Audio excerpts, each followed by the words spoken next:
Hello and welcome to Polity Matters. My name is Ben Ratliff and I'm joined today by Jared Nelson and Scott Edberg. And today we are continuing our journey through the Book of Church Order and approaching BCO chapter 12 on the church session. Before we begin to discuss and narrate various stories and questions and all sorts of different arguments that we could have in this chapter, let's just stop and talk to the guys for a little bit. Jared, Scott, how's it going? What I'm interested in today is what do your session practices look like at your particular church? Like, how many TEs do you have? How many REs? How often do you meet? How long do you meet? What do your meetings look like? You know, generally speaking, just give our listeners a taste. I'm a solo pastor. I'm the only full-time staff here at Providence. We have 5 REs, and I'm the sole TE. We meet once a month, and in those meetings, I'm kind of, maybe I push them too much, but I do not like any meeting over 90 minutes. And so when I came here, the general culture was meetings would go to like 11 p.m. to midnight. And within my first 3 months, we knocked that down to 3 hours, then 2 hours, and we've actually hit the goal. So no meeting in the last 6 months has been over 90 minutes. And I think the fruit of that was I got a thank you note from some of the elders' wives because their husbands are not out to midnight anymore doing session meetings. And so I try to keep the business moving pretty quickly. If it's not germane, I'll let them finish their comment. But I typically try to, push the agenda forward. I don't like to be out any longer than I have to for those. And so, that's probably the most positive sessional change with meetings that we've had here. Well, at New Life, I am the senior. I don't know if I'm still the senior or the solo because we had an assistant pastor who retired, but still will come to our session meetings. So, and then we have 3 active ruling elders on our session right now. Our practice has actually been getting to have longer meetings, but partly because we've had some growth recently. And so we have to start new ministries and figure out what to do with new members. And so our meetings in the past used to be about 90 minutes to 2 hours, and they've been more towards 3 hours lately. But we'll see if that calms down the next few months. Here in Cleveland at Covenant, we've got, I'm an associate at the church, so we have 2 teaching elders and 8 ruling elders. We've got a pretty beefy meetings, but we do 2 meetings a month. Actually, we meet on the second Sunday and the fourth Sunday. The first meeting of the month is usually devoted to prayer, unless there's some extremely pressing matter, which comes up from time to time and we need to deal with it. But mostly our business meetings are the fourth Sunday. And we usually meet at 4:30 or 4:45 and finish up right before 6 o'clock for evening worship. So pretty common. I've been told that one of the reasons we meet Sunday afternoons, because a lot of people usually ask me like, wow, you guys meet on Sunday afternoons? Like that just seems like inconvenient, especially when it's before worship service. But we have farmers in our church, and I've had a couple on our session. And so the habit was established that it's very difficult for them to get away from the field, even later into the afternoon, early evening on a Monday or something like that to come to a meeting. And so we moved them to pretty much the one day that they take off so that they could be there and contribute. Well, hope that was as riveting for our listeners as it was for me. We're going to jump into chapter 12. In the previous couple of chapters, the book has outlined for us the arrangement of church courts into their 3 jurisdictions. And at the broadest up top, is the General Assembly over the whole Presbyterian Church in America, and then the presbyteries over their own regional districts. But today we're going to take a look at the lowest court of the church, the session of an individual congregation.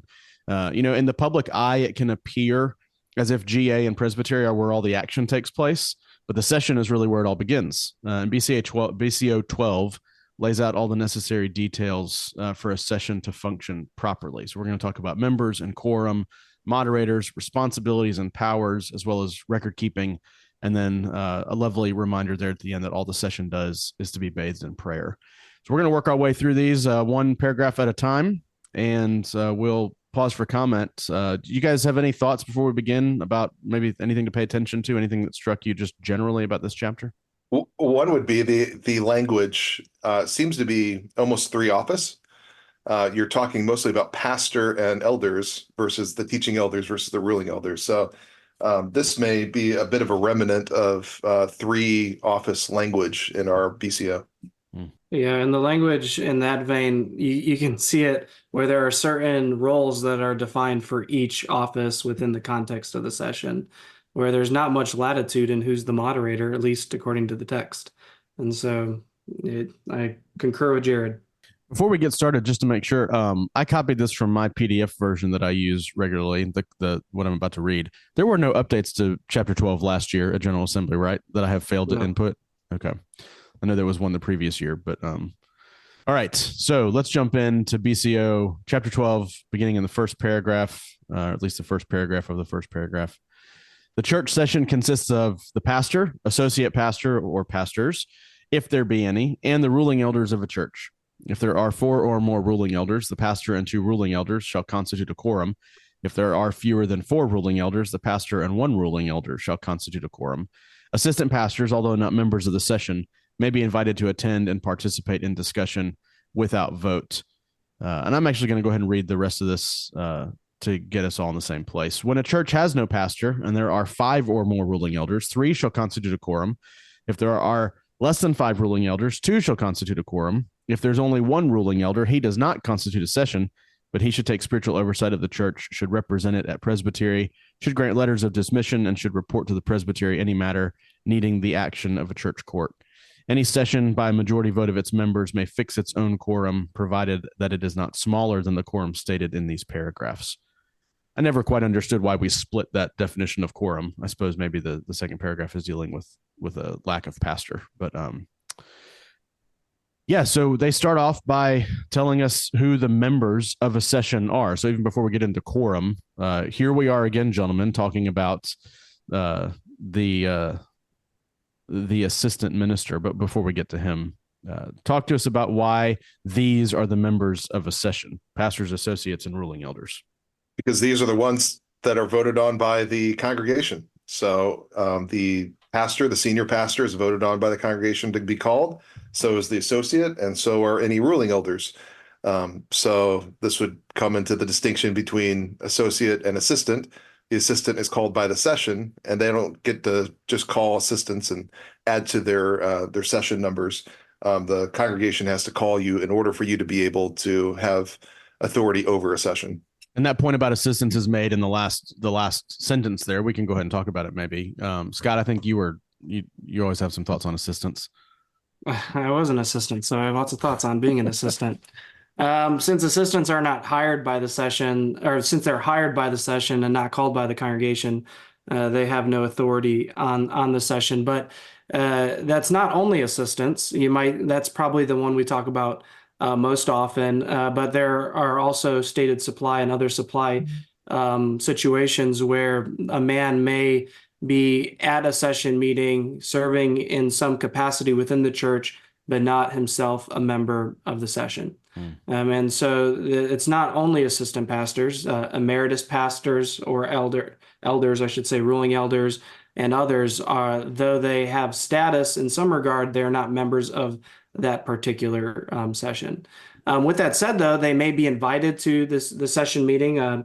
Jared was just referencing an emeritus pastor that would come to their meetings, but assistants are often invited to the meeting, and they're not always invited. Not all churches have their assistants attend session meetings, and not all churches allow their assistants to have voices at session meetings. They're, in a sense, the session has to grant the privilege of the floor to one who is not a member of that court. And so the rule would have to be that the session itself approves for that man to speak or to not speak. And there are times as an assistant, because I was an assistant, I was asked to leave the room during a session meeting as the session deliberated on something that they thought it would be prudent for me not to be there for. And so it's not all universal. So not all assistants attend sessions, not all assistants are permitted to speak, but no assistant is permitted to vote. No assistant has that power or authority on the session. You know, if they sent you out, they're probably talking about you, just to clue you in there. Yeah, not always, but yeah, maybe they were that crafty. But this is a tip for doing your minutes, though. If you have an assistant pastor, always make sure you record in the minutes that he's in attendance and was voted the privileges of the floor if he's going to participate. They strike at the heart every single time. And so, just to this is where we start to define when can a session take action? Well, only when there's a quorum, right? I had the definition in front of me just a second ago. Maybe I highlighted it somewhere else. Does somebody have the quorum definition? Basically, it's the amount of men necessary for the court to do something official, to take an official action as the court of the church. And so there's some numbers here. I think one of you guys put a note in here that made me laugh, that you have to be ready to have these little equations ready on the floor for licensure and ordination exams. So if you have 4 or more ruling elders in your church and the pastor, you have to have the pastor plus 2 of those ruling elders. If you have less than 4 ruling elders, you have to have a pastor plus 1 ruling elder. If you don't have a pastor at all, but you have 5 or more ruling elders, you need 3, and less than 5, you need 2. The basic point being here that there's always a plurality. Yeah. Jared, what you got? Oh, I was just wondering, what do you do with something like Perimeter that has 300 or has hundreds of ruling elders? Apparently you can just have a couple of them show up and have a session meeting. That's amazing. Well, it's a good point to raise, right? I think you bring up the last sentence of this whole section, right? That I would think a session of that size should raise their quorum by a majority vote so that they can't have 2 or 3 people running things. Mm-hmm. Yeah, I'm sure they do have that in their bylaws. They have a meeting with the pastor and 3 other guys with 300 people not present or whatever. You have to raise that quorum. And I think that's why that last provision is in there, is because there are certain circumstances, there are exceptional circumstances where some churches might have many, many ruling elders. I think the same with First Pres Jackson. If you go to their ruling elder page, they can't have a picture of all their ruling elders because their session is basically the size of Mississippi Valley Presbytery. And they must conduct themselves orderly in that way. But they probably have a higher quorum as well, because you just couldn't have that small of a group meeting. Well, to be honest, I mean, ours is not raised. We go by BCO standards, but even with 10 of us on our session, it feels a little strange to get together with just, 3 or 4 of us. I guess it would have to be 4 of us. I guess the pastor and 2 of the ruling elders. It feels strange just to have 3 people or 4 people in a room making a decision when there's normally, 9 or 10 of us total present. Yeah, Randy Thompson at First Pres had a similar situation as that. And what he would do is he would still have session meetings if there were a lower amount of guys, say only 4 could make it and he has 10. But they would table all very important business until there was a greater plurality present. And I thought that was just great wisdom, because you don't want to make a hasty decision with half of the duly elected people from the congregation in the room. And so we would still do all our business, but there would be circumstance, okay, this isn't pressing, and so we'll just table this till next time because we need to have good consensus on this issue, whatever the issue may be. And so I think that's pretty wise when thinking through this. This is good application of the scriptural principle that we learned from Witherow, right? That you need to have a plurality of elders as members of the court of the church. But here's a question, and there's a constitutional inquiry that was made, 40 years ago. What about when there's only one ruling elder? And the constitutional inquiry is not specifically about this, but we should say first that the one ruling elder doesn't constitute a session on his own, but he still has responsibilities. He needs to offer spiritual oversight. He needs to grant letters of dismission if people are departing, and needs to get the presbytery involved if there's any matters a court needs to take care of. I can tell I've got a story about this. So I served as stated supply at First Presbyterian Church in Wesson, Mississippi. And if you've never heard of Wesson, Mississippi, that's because you can blink and you'll miss it when you're driving down the highway. But at the time I was serving them, they had one functioning ruling elder. And he basically did just what's listed here. He sort of checked in on the 2 or 3 families that were still present. If people were moving, he could write them a letter of dismission, and then he interacted with the presbytery from time to time. But in a church in that condition, there wasn't really anything happening that needed regular action by a court in that sense. They weren't baptizing people and they weren't bringing people into membership. It was really interesting to see that function. But one of the things that he did when they called me as stated supply was he wrote a letter and just said, hey, I need the presbytery to get this guy to come be stated supply because I can't do it by myself, basically. It is something to be aware of too, as a presbytery. Once a church gets down to one ruling elder and a pastor, they're in a precarious situation. If that Yeah. teaching elder leaves, you can't have a functioning session. If that ruling elder, something happens to him, you're going back to a mission status. So we've had, as a presbytery, we've warned churches before, like you need to have somebody in training if you have somebody in mind, because this is kind of a dangerous situation to be in. Mm-hmm. And this perhaps is a good reminder also that you need not go back to mission status frivolously. I think Morton Smith talks about that in his commentary. In situations like this, I think the modern temptation is, well, we must revert. We must revert back to mission status because we don't have a session. But I think this section helps safeguard against needlessly going back. You can maintain your government in a limited capacity, in a better capacity, as whenever you need sessional intervention, you could go to the presbytery. But even with that, the presbytery itself could assign a commission in order to deal with your requests personally.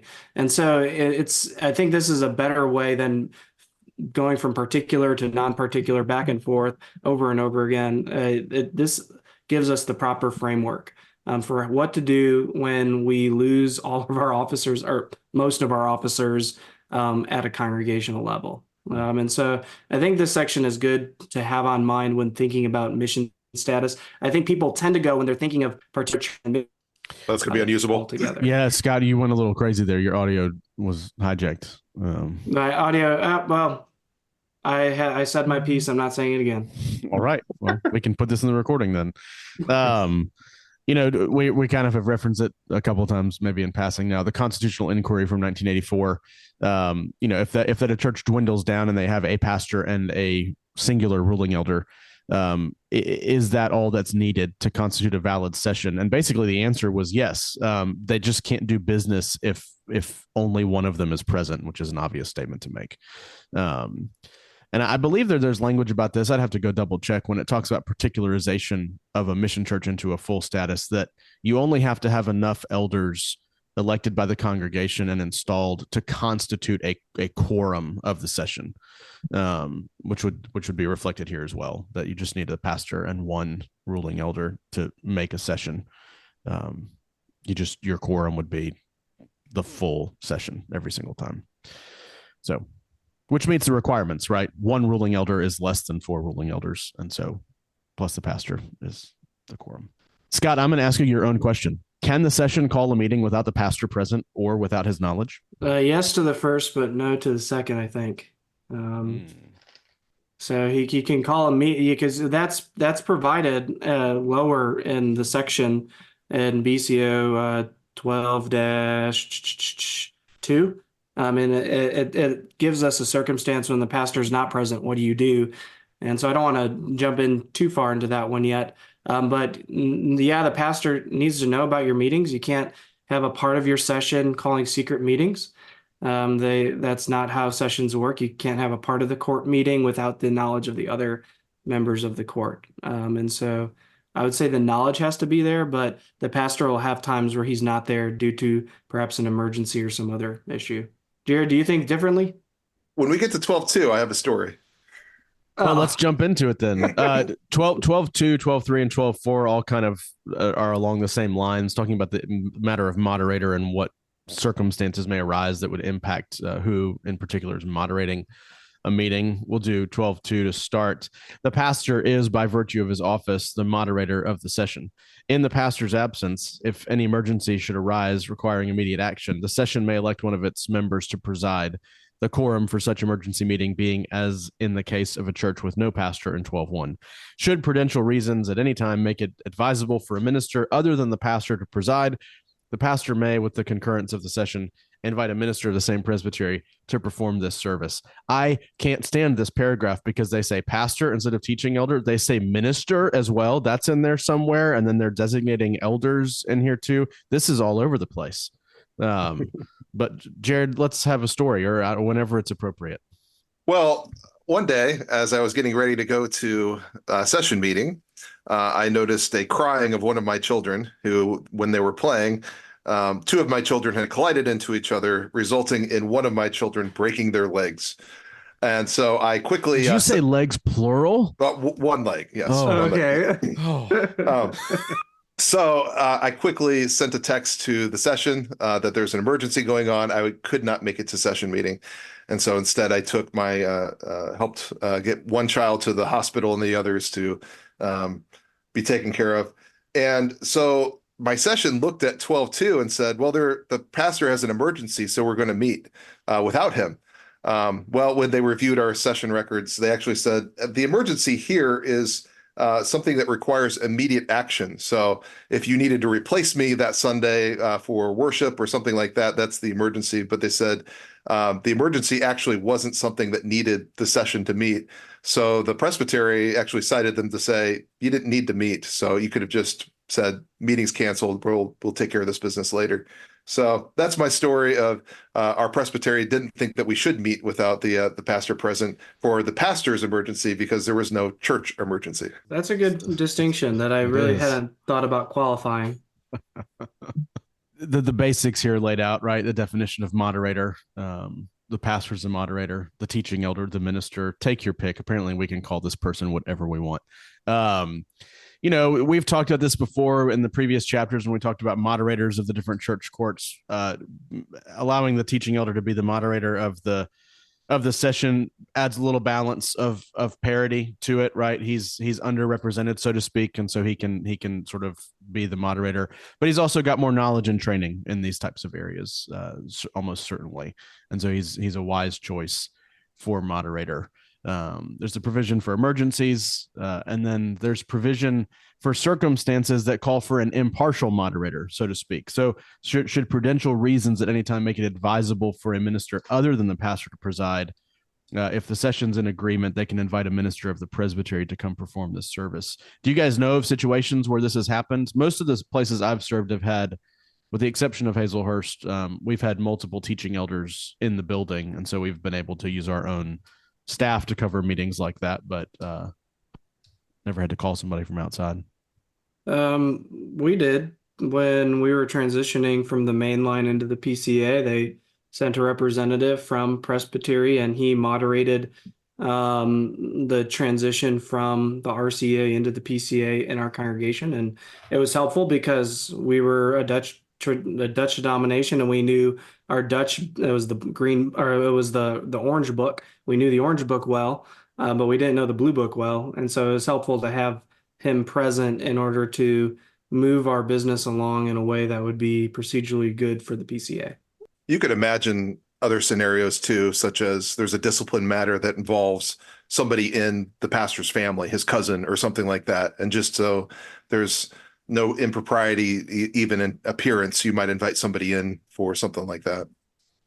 Yeah, I saw a congregational meeting one time, and normally the pastor would moderate such a meeting, but they asked one of the associate ministers to moderate because it was a meeting to announce the excommunication of one of the pastor's children, and so it seemed wise to allow somebody besides the man himself to do that. Yeah, same type of content as we move along into 12:3. When a church is without a pastor, the moderator of the session may be either a minister appointed for that purpose by the presbytery with the consent of the session, or one invited by the session to preside on a particular occasion, or one of its own members elected to preside. In judicial cases, the moderator shall be a minister of the presbytery to which the church belongs.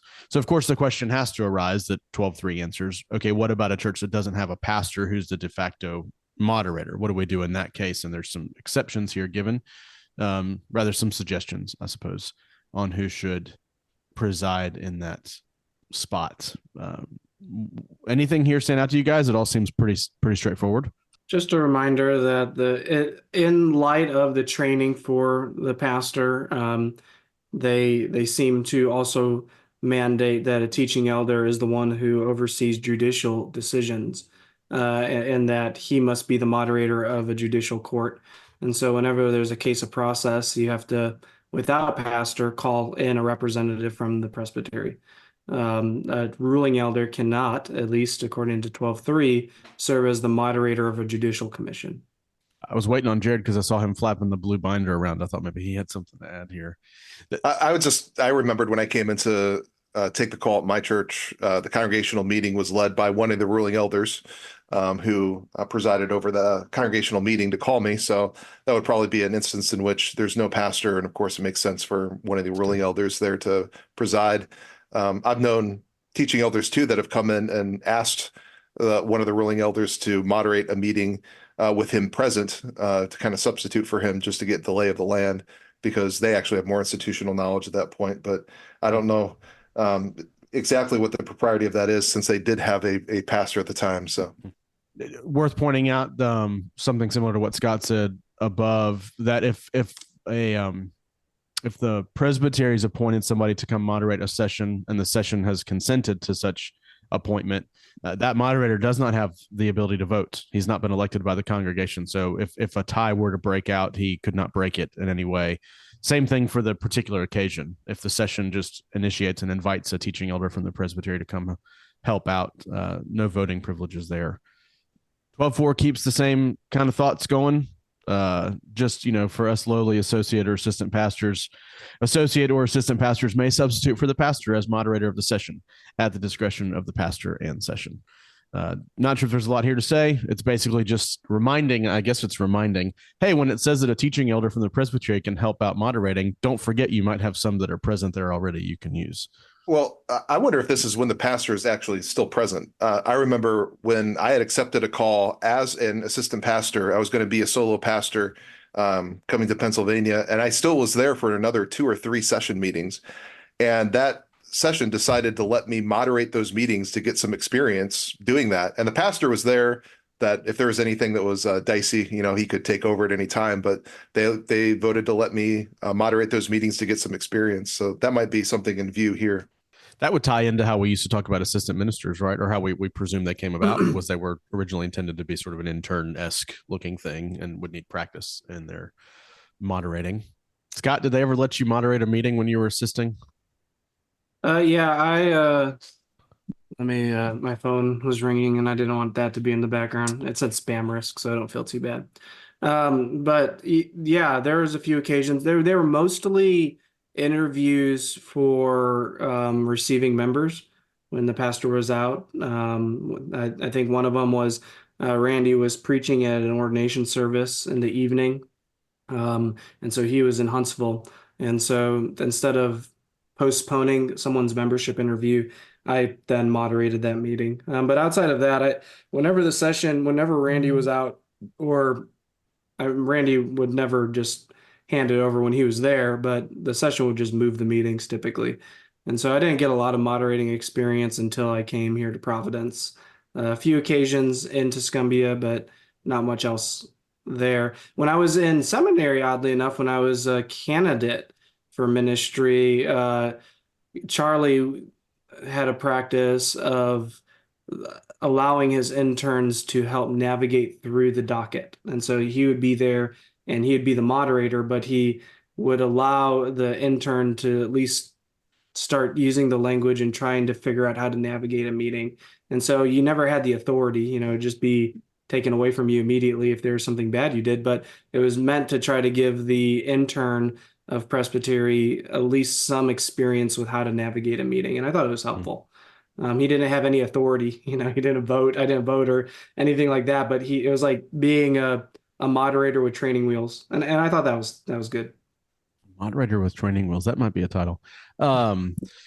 So I'm in the same situation here as an associate right now. We won't, if our pastor gets sick, we won't skip a stated meeting because I'm here and I can jump in, even if there's nothing pressing emergency wise for us to deal with. If it's a prayer meeting that we call as an official meeting, or if we're just working through some, communications or something, he'll ask me to step in and moderate a couple of times because we're actually the session for a church in Jonesboro at the moment. Sometimes we will travel in a smaller group up to Jonesboro and actually have a meeting up there to bring in new members or something like that. And so a couple of times, maybe just one time so far, I've gone to Jonesboro with a couple of ruling elders, I suppose with 3 ruling elders. And we've had a called meeting that I've moderated up there. Hello, listeners. This is Future Ben.